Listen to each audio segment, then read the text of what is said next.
And the winter meetings continue here at the Walt Disney World Resort. Yesterday, the Chicago Cubs and former Dodgers pitcher Brandon Morrow signed their deal that makes Morrow the Cubs closer next season. Brandon Morrow contract goes this way: 2-year contract with option for 3-year, $9 million for 2018 and 2019, plus a $3 million buyout if the Cubs decide not to take the option year. If they do pick him up for the 3rd year, it will be $12 million.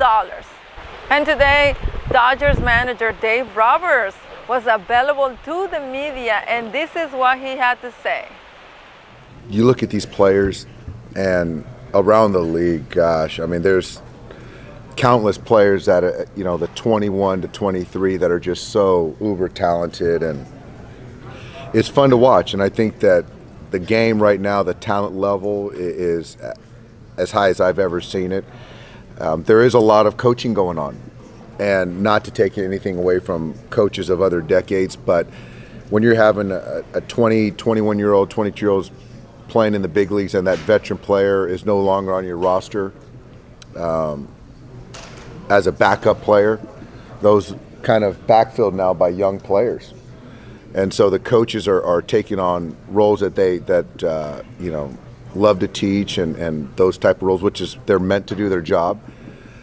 But the talent level, it's fun to watch. The game's in a great place. And today we're here, and the Miami Marlins are trying to trade away slugger Marcell Ozuna.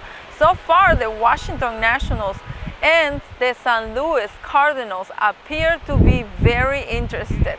We will be here in Orlando as the trade goes on, so we can stay up to date on the baseball news. Yeah, we're still working on Brandon, and there's other things that are still in the offing. You got to have that great bullpen to play the last game of the year and win it.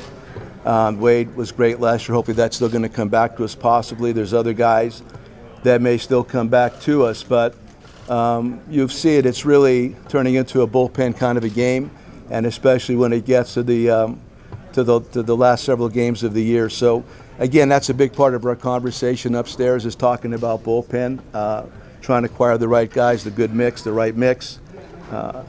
But we've always been about that, and Theo and Jed have been very good about maybe unearthing a guy or two, and like Brian Dunsing last year, for instance. Brian was a fantastic part of our group.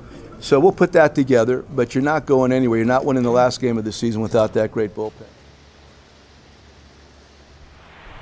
From Orlando, Florida, this is Claudia Gestro for the LA Post-Examiner.